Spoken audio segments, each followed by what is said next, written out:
All Hit Radio.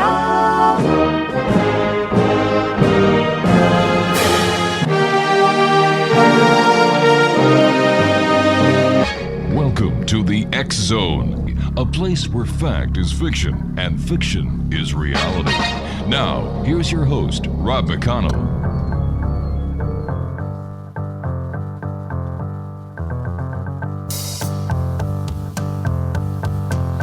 I like the way you smile at me.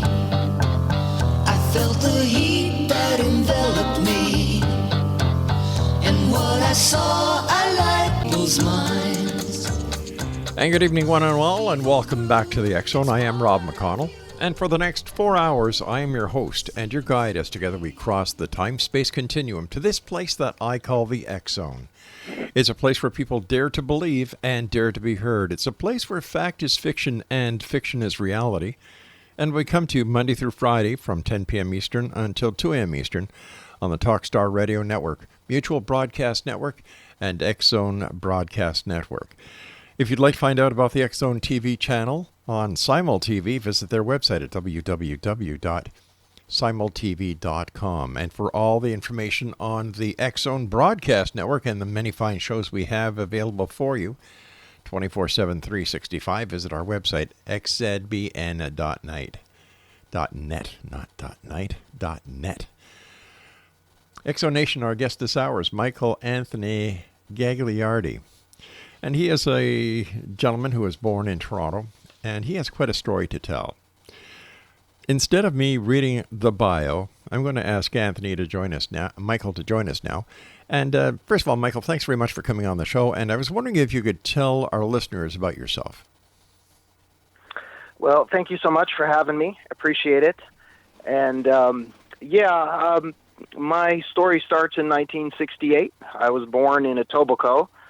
So I'm a Torontonian, and at the age of 19, I moved to California to pursue music because I didn't have much for me in Canada, and that's pretty much my story from the ages of 3 to 19 that we're going to be talking about tonight. I grew up for 5 years 5 years old in kindergarten. And then by the time kindergarten started, I moved up to the small town of Meaford on Georgian Bay. Mm-hmm. And this is where my story takes place. All right.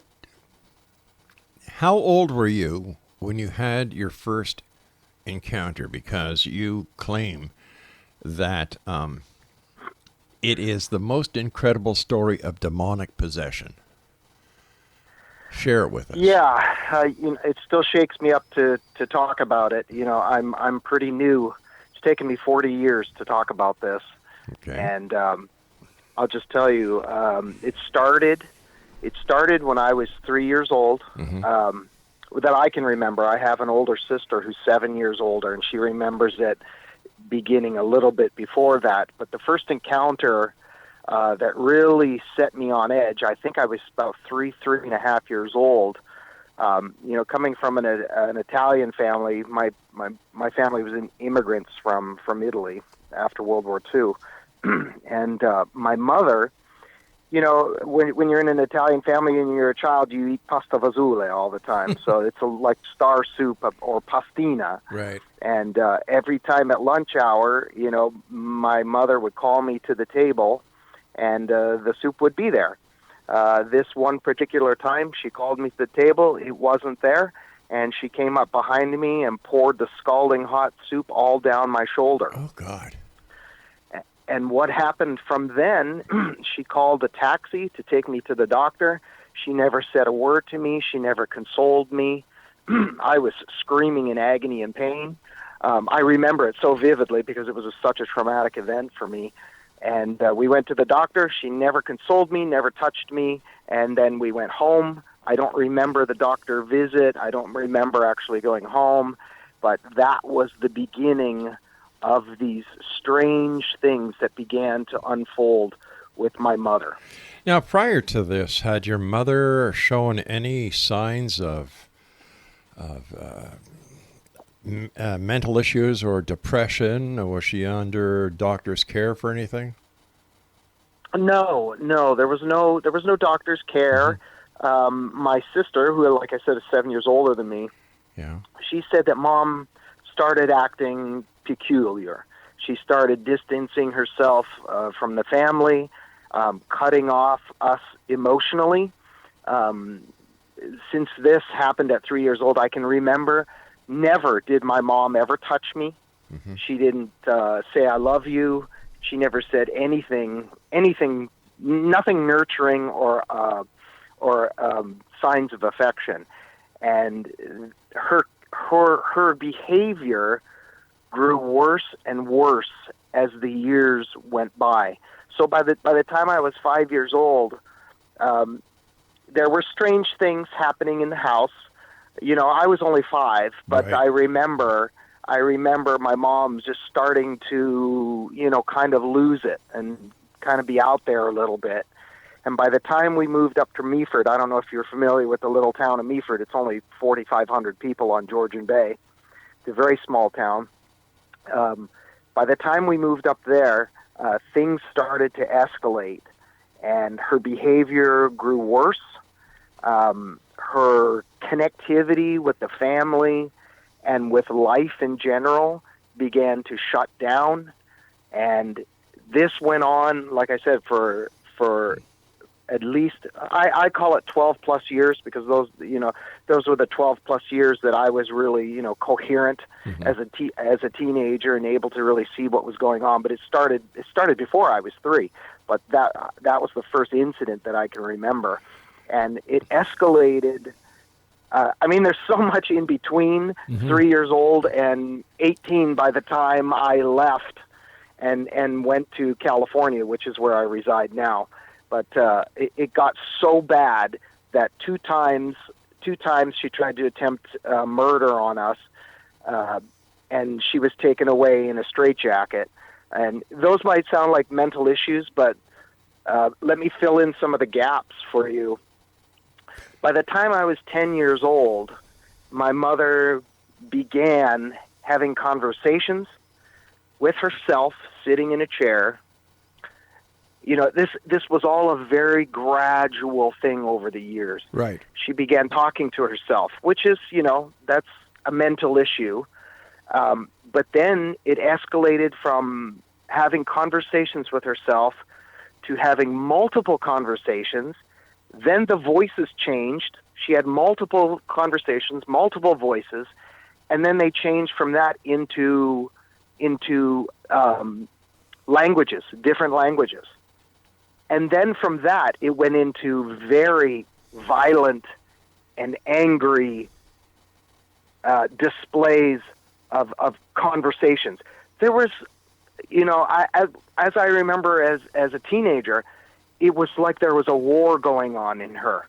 And by the time I was 13 or 14, it had gotten so bad that she would spend, every waking minute until dusk in her chair, sitting in a chair, and going back and forth with all these voices in different languages. And, because it came on so gradual, we just kind of always looked at her as, oh, she's crazy. It's like, I don't know how to tell people this, but when you grow up in something from, you're 3 years old and you keep growing up into it, it doesn't seem like anything's wrong. It's normal. And I know that's yes, that might sound very hard to understand, but by the time I was 16 years old and she had attempted murder on my sister, right. They took her away, they brought her back. She was back within 3 months. I don't know how you can attempt murder and bring a parent back into a situation with minors, but it happened. The system failed me incredibly. But by the time I was 16, these conversations were going on all day until the sun went down. And then added to this went on for about 4 years, 4.5 years.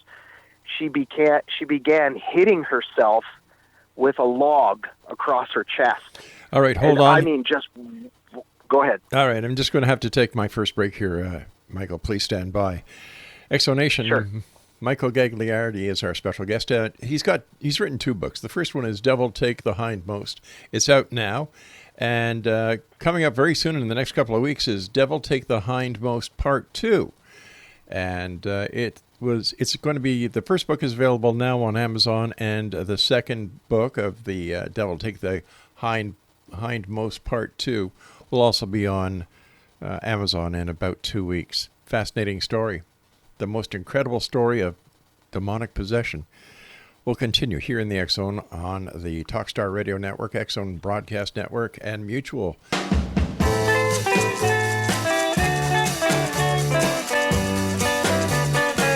She's got the devil in her heart, for the eyes they tantalize. She's gonna tear your heart apart. Oh, her lips, they really thrill me. I'll take my chances, for romance is so important to me. Welcome back, everyone. Michael Anthony Gagliardi is our special guest. He's the author of Devil Take the Hindmost, which is out now, available on Amazon.com. And coming out in a couple of weeks is Devil Take the Hindmost Part 2. And it's called The Aftermath. And, of course, they're both going to be available on Amazon.com. And this is what he calls the most incredible story of demonic possession. Now, Michael, I've heard you talk about your sister and, of course, your mom. Was Dad in the picture? Yeah, my father, he was working out of town, so we lived. I don't know if you know where Meaford is. It's on Georgian Bay, and then my dad worked in Toronto, so he would be down there 5-6 days a week. So he was an absentee father. He was not there during all of these years. Oh my gosh. But was your dad aware of the changes that were going on with your mom? Did he see these changes, the violence? And he completely ignored them. And, to tell you the truth, we all did. We all ignored it because it went on for so long, we didn't know what to do until it started escalating, to the point where, she tried to attempt, murder on us. On my sister and I. So this is when it got really bad, and No, go ahead. I find it very hard to understand why was she charged under the criminal code for attempted murder?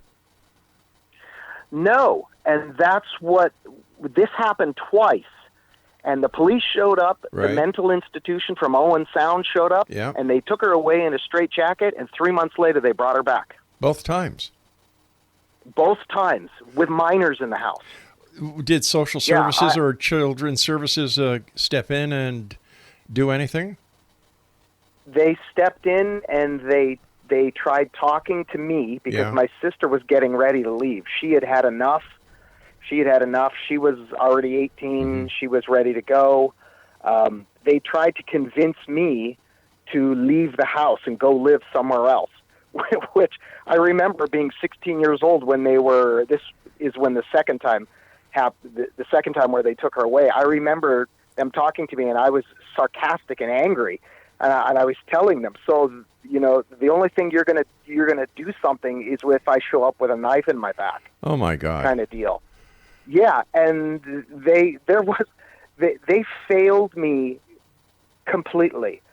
I mean, I just don't understand today how they allowed her to come back into the house. I mean, they didn't even have any idea what was going on, really. And there were police reports up and down my street because she was going and knocking on the doors of all my neighbors and telling them she was going to cut their heads off. I mean, the police were at our house all the time, and nothing was ever done. And the first time they took her away, she was chasing my sister around the car with a butcher knife. And our next door neighbor happened to see it, heard her screaming, and called the police. And this happened twice, and they still brought her back. Was that the Ontario Provincial Police, or was it the municipal police? No, it would have been the Meaford, Ontario. Oh my God. Meaford, Ontario police, the local police. It was them and the mental institution, which back then was McKinnon and Phillips. which is now part of the Owen Sound Mental Health.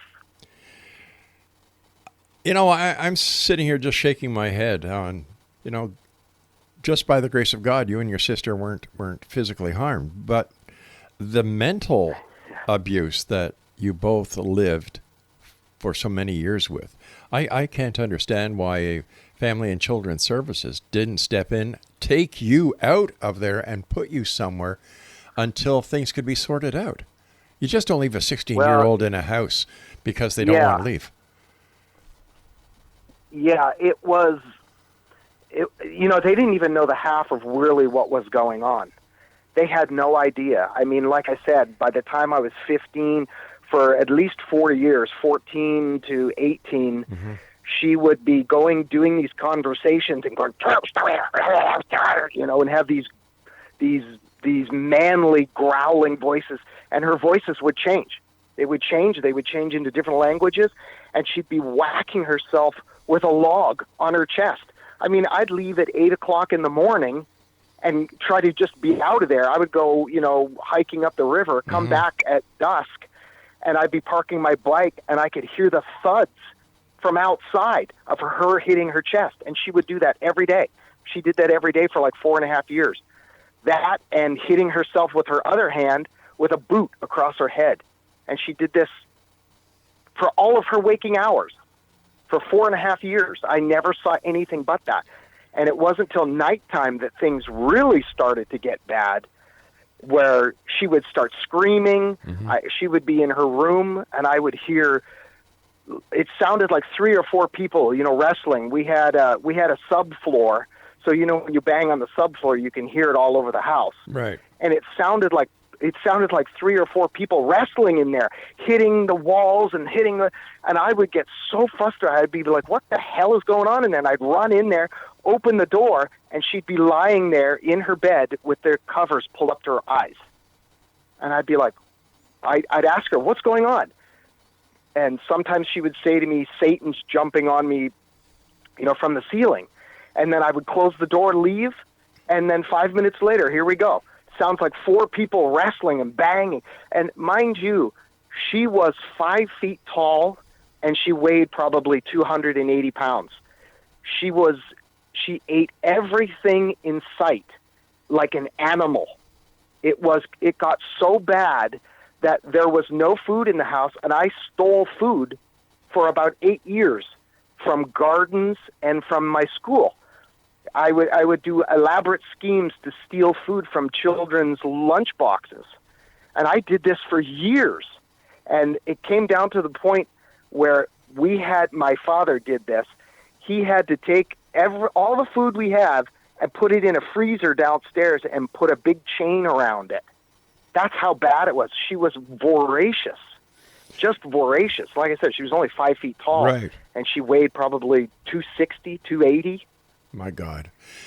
Did you have any relatives in the area besides your sister and your mom and your dad? No relatives came to see us at all during this whole time when we moved.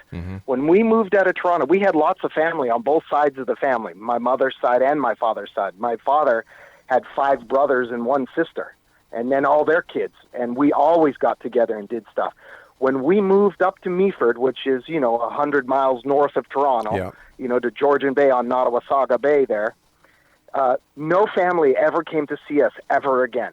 We were sequestered up there, and I really don't understand. I think there were some family issues that were going on, but, apart from, my mother, but that may have been a part of the cause, I'm not sure, because, it was about 1971 when the soup incident happened. So I wasn't really sure, what was going on at that time. And, our parents and my uncles and my aunts, nobody talks. It's kind of an Italian thing. Nobody has any feelings and nobody talks about anything. So nobody really knows what's going on. Were you able Were you able to talk to anybody at school or a doctor or anybody about what was going on? Did you ever reach out for help? No, because I didn't think I needed help. When I went to school, I was a classic overachiever. I won every academic award. I won every trophy. I was the captain of every team. I won everything. So nobody ever asked if there was anything going on in my life. The only time a teacher asked me anything was in 10th grade when one teacher called me in. She was the homeroom teacher. She called me in and she said, "Is everything okay at home?" And I said, "Sure." And she said, "Okay." And that was the only reason why she said that is because I was skipping school and signing my own notes. Because by 10th grade, I was losing my mind. And I didn't even know what to do anymore.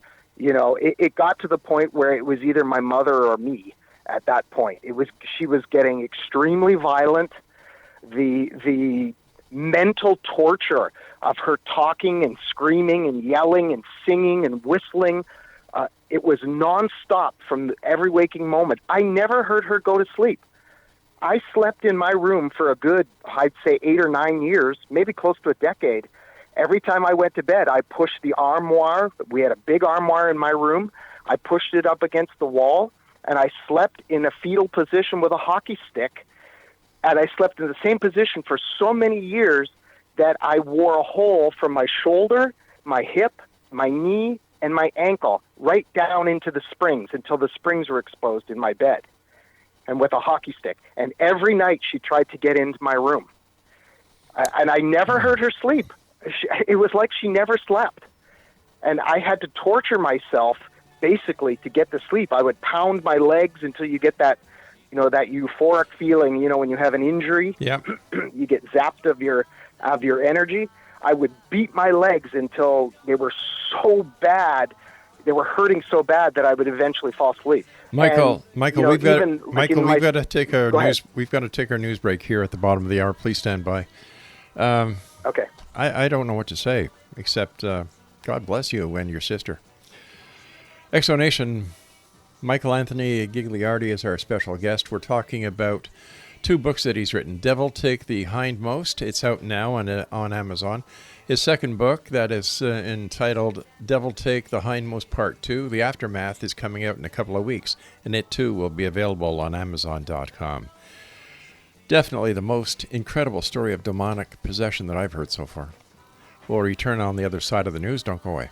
Now when she hugs me and says she loves me so.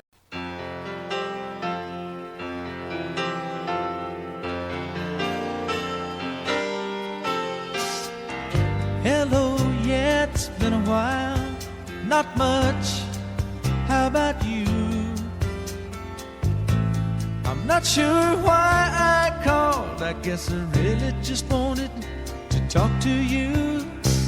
And I was thinking maybe later on we could get together for a while. It's been such a long time and I really do miss your smile. I'm not talking about moving in, and I don't want to change your life, but there's a warm wind blowing the stars around, and I'd really love to see you tonight. Welcome back, everyone. We're talking to Michael Anthony Gagliardi, who is the author of Devil Take the Hindmost. It is out now on Amazon.com. And coming out in a couple of weeks is The Hindmost Part 2, The Aftermath. And Michael, thanks very much for joining us and for sharing this horrific story. My pleasure. You know, when people talk about demonic possession, they think of The Exorcist. They think of the cold spells, the smells, the levitation, the poltergeist activity. Yes. Was that involved in any part in your actual real possession case? Yes. I mean, I heard the scratching. I heard the banging. Yeah. You know, the banging in the house. You know, there was, remember I told you that when my father had put a chain on the freezer. The freezer, yes, and it was downstairs where, you know, we all have basements in Canada, and there's an entrance from the inside of the house down to the basement and an entrance from the outside of the house. One summer afternoon, I was coming home. I came down the stairs, and I saw my mother with a hacksaw hacking the chain off. And the only thing I could say was, hey. And she was in a stooped over position, hacked with the hacksaw, and she just turned her face to me. She turned her face to me, and she growled like an animal. And it scared the crap out of me, but she threw the hacksaw down and went running upstairs. I was completely drawn to the horror at this point, because to me, it's either her or me. I mean, that's where I was. One of us is going to die soon. That's where I was at 16 years old. And I don't know how she made it, but she made it up the stairs, and I was right behind her. She beat me up the stairs, and, like I said, she's 5 feet tall. Yeah. She's morbidly obese.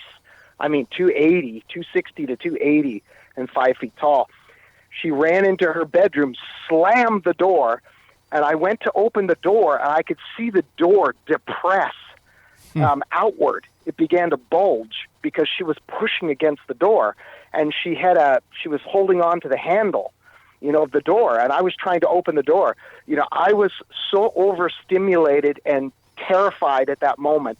I thought, this is it. This is it. It's me or you. This has got to end, because I was losing my mind.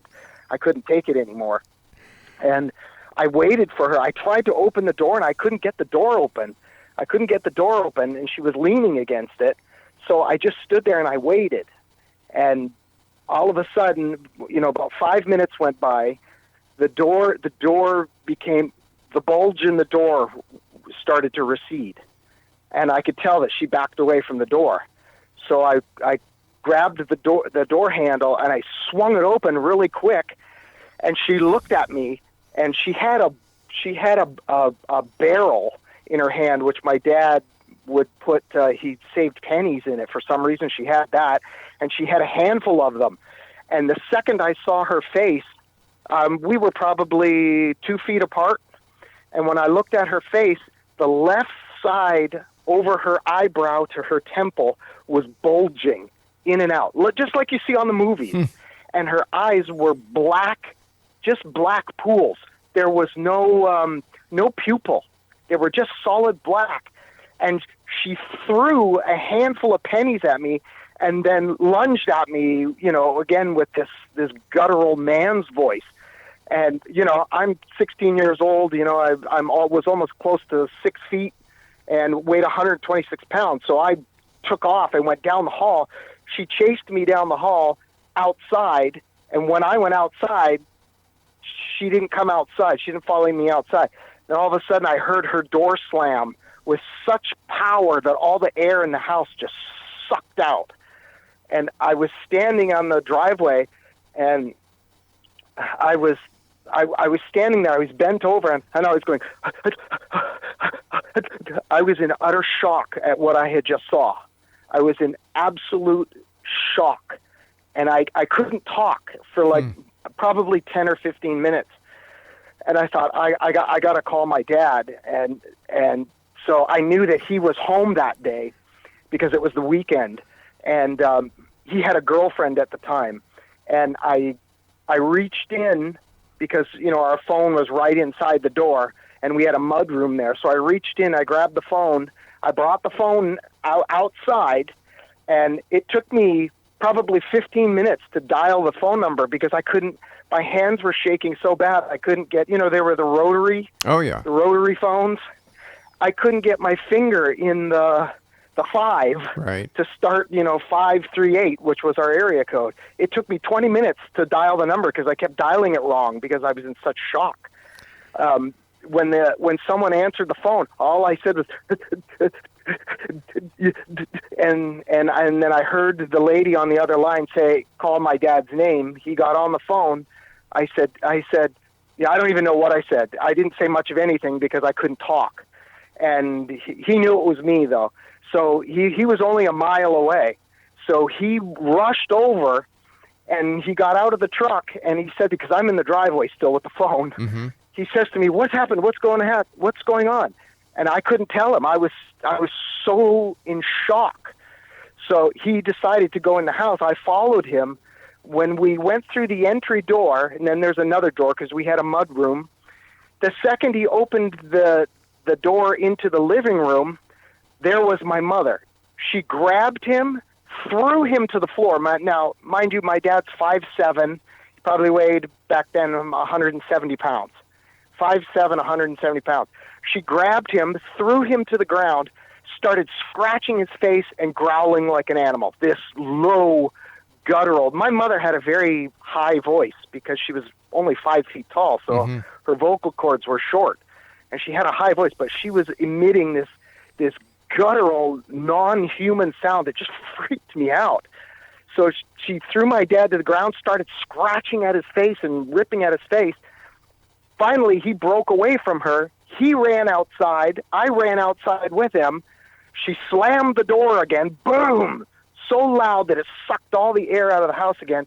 And now the two of us are standing in the driveway, and my dad is physically in shock. He didn't know what to say. He was shaking so bad I could see his hands were shaking just as bad as mine were. And then he got on the phone, and he called the police.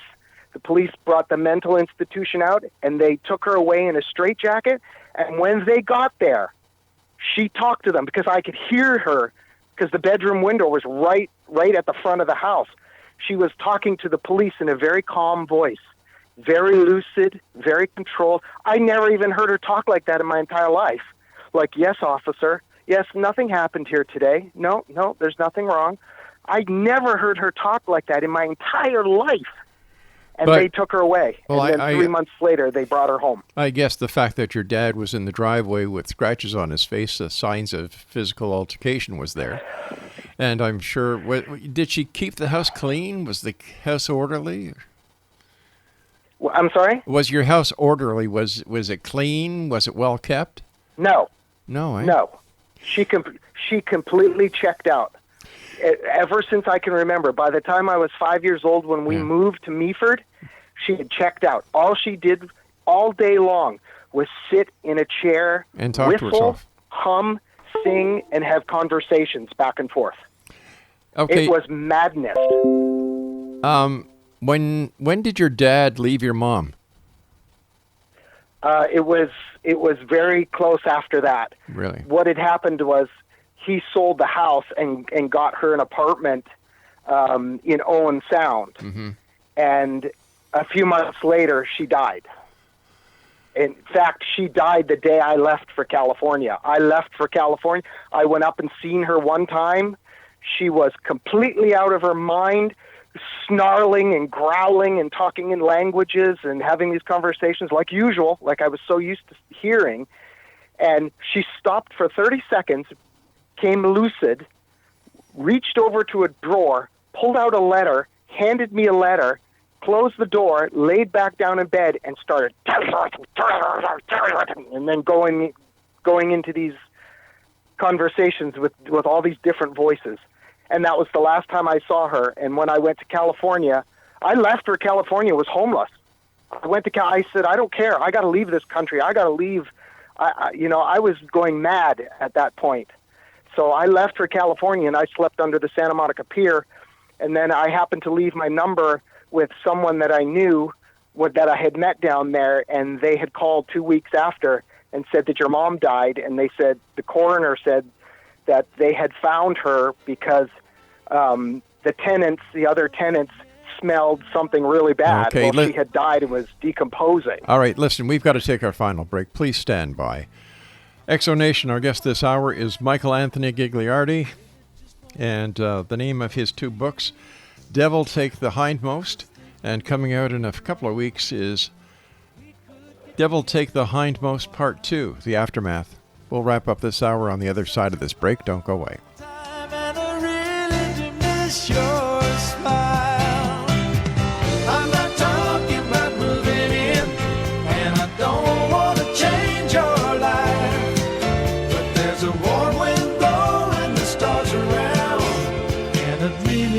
See you tonight.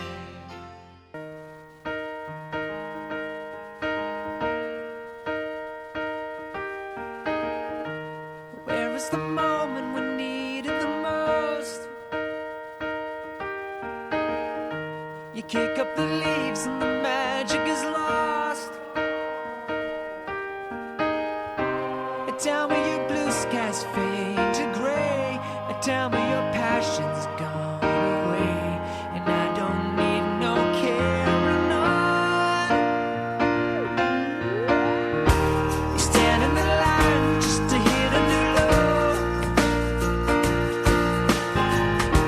You're faking a smile with the coffee to go. And tell me your life's been way offline. You fall into pieces every time. And I don't need no care, no. 'Cause you had a bad day, you're taking one down. You sing a sad song just to turn it around. And welcome back, everyone. Our guest this hour is Michael Anthony Gagliardi, and we're talking about the most incredible story of demonic possession. And he is the author of 2 books, Devil Take the Hindmost, which is out now and available on Amazon.com. And coming out in a couple of weeks is Devil Take the Hindmost Part 2, The Aftermath. First of all, Michael, thank you so much for joining us. And I can only imagine that talking about this brings up memories that you would rather forget. Why did you write your book? Well, it started off as just a legacy for my kids, because my kids know that something went wrong. My kids are in their 30s, early 30s, and I was like, okay, you know what? I'm going to write this thing. Whenever you girls want to know, I've got 2 girls. Here's what happened to your old man. When you're prepared to read it, here it is. And once I started writing it, the girls would always ask me, so how are you coming on your book, Dad? And I said, well, I'm doing pretty good. I'm on chapter 4, chapter 5. And it was very therapeutic to actually put it down on paper, and, when they tell you, that you should write it, it really does help. And it got to the point where, they would ask me, and I actually wrote it over COVID. I had 8 months, I had nothing to do. I'm a musician by trade. We were the first industry to go and the last industry to come back. So I was writing it, and they kept asking me, and they said, Dad, why don't you publish this? And I said, well, nobody's going to want to read this. And they're the ones that convinced me. They said, Dad, people got to know. People got to know, And that's kind of what spurred me to make it public, because it really was just for my kids. It's kind of like you think about your own story, and it's like, who cares? Who cares about my story? You know what I mean? Right. But from other people's perspective, it's different, and that's what that's what they convinced in me, that there would probably be a lot of people that would want to read this, that want to know about this, because there's a lot of truth in the book. There's a lot of truth, and there's a lot of stuff to be learned. I mean, if you want to take the demonic part out of it, it's the survivor aspect. I mean, I survived as a child. I was doing my own laundry at 8 years old. I was stealing food. I was basically living on my own. For the longest time, I turned into a very good thief. I stole, from school kids' lunches for, 8 or 9 years, and they never caught me. I became very good at it. And, I'm not proud of that. But, when you need to survive, the depths you go to help yourself is incredible. And now I'm not that person at all anymore, but and I'm still dealing with the effects of it. I mean, this is why I wrote the second book, because then my girls told me, well, Dad, after you moved to California, it never went away. It actually ruined my life, because and I talk about that in the book. I have severe PTSD. I blacked out 12 times in the last 2 years alone, just from, I can't handle stress. Yeah. I just can't deal with it. And nighttime is the worst. As soon as nighttime comes around, that's when the things got really bad at my house. Very, very scary, and of course I was depleted of sleep. And, it still carries, that was 40 years ago. And still to this day, I have to knock myself out to fall asleep, or else I'll pass out.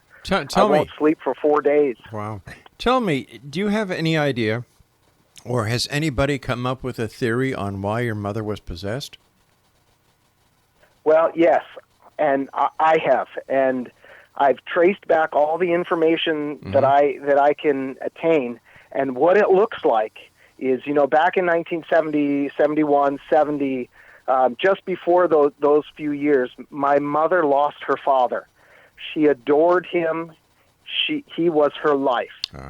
When he died in a tragic accident, was killed by a train. Because I don't know if you remember in Canada, back in the 60s and 70s, early 70s anyway, people's backyards had no fences. That's right. And the railroad track would go right through. Yeah. So he died in one of those episodes. I think he was drunk or something. And my grandmother went off the wagon because she loved him so much. She went out and started partying. So my mother had to hold together the fort with her two younger siblings. And I believe, because I remember this when I was about three years old, my mother's siblings were to be over at our house and they'd be talking. And, they think just because you're in bed you can't hear and you don't remember. But I remember them talking about seances and because I was named after my grandfather that died, that they loved so much. And I think that was the entry point for my mother, is that she tried to reach him in a seance, and she got more than what she bargained for. And she began a life of depression. From what my sister tells me, right after, in those years, that's when it started. She disconnected from life. She went stoic. She was non-emotional. She had no affection. She had nothing. And then it began to escalate. If you know anything about how demonic possession works, it goes in phases. It just doesn't happen overnight like television. Yeah. It goes in phases, and then it becomes complete. And that's what happened to her. Over the years, it got worse and worse. She became more vile, more blaspheming, more, the voices started to come out in her. It just started out as her talking to herself. And then that escalated into just absolute madness, hearing her talking in different languages and voices that were not able for her to speak in because they were much lower than her voice, Was your mother ever part of an outpatient for mental assistance? No, never. And was we she? were actually Go ahead. Was she a very religious person? That's what I was going to say. We were actually, my father and my mother were excommunicated by the Jehovah's Witnesses. So she was searching at that time in the early 70s, when this all happened, and like I said, and let me paint a picture for you about what she looked like. Like I said, she was 5 feet tall. She was maybe she was 5 feet. She could have been 4'11". She was 70 pounds. She had long, straight black hair, which was in her eyes. Her teeth were all rotten. And she would open up her mouth, and she would wag her tongue at me, back and forth, like this, and then start screaming and doing all these crazy things. Her tongue had serrated ridges all along each side of her tongue, and all of her teeth were almost all gone. All of her molars, they were all just halfway there. She never complained once. Never complained once. 2 times I remember when I was probably 14 and 15 or 15 and 16 that she had a lucid moment while she was pounding herself and screaming and doing these conversations. She snapped out of it. She looked at me and she said to me, they're coming into me, running up the back of my spine into my neck and perching in my head. And then, boom, she went right back out of it and went screaming and conversating and hitting herself again with a log. She had like 2 times a 30-second where she was reaching out to me. I was just a kid. Yeah. I had no idea what was going on. I had no clue. And I'm glad I didn't have a clue, because I don't know, what I would have done if I would have realized that it is what it was. I was just trying to hold on, and by 10th grade, I was losing it. My studies went from academic to failures, and no one was reaching out to me. Just my classroom teacher asked me if everything was okay at home, and I said yes. And then by 12th grade, I was 1 month from graduating. This was in June. I think it was the end of May. It was like May 30th. I went down to the counselor's office, and I said, I want to quit school. And the lady there, who is one of my best friend's mother, she was actually the counselor there. She said to me, are you sure you want to do this? And I said, yes. She said, sign here. So I signed out of school, 4 weeks before I was going to graduate, because... Are you still there? Exonation, it seems that we've lost our guest. Strange things happen here when we talk about certain topics. But listen, Exonation, the name of our guest was Michael Anthony Gagliardi. He's the author of 2 books. Devil Take the Hindmost, it's out now on Amazon.com, and Devil Take the Hindmost Part 2, The Aftermath, which will be out in a couple of weeks. And according to our guest, the most incredible story of demonic possession. We'll be back on the other side of this break at 6.5 minutes past the top of the hour as the X Zone continues with yours truly, Rob McConnell, from our broadcast center and studios in Crystal Beach, Ontario, Canada. Don't go away. Every time, and I don't need no care, no, 'cause you have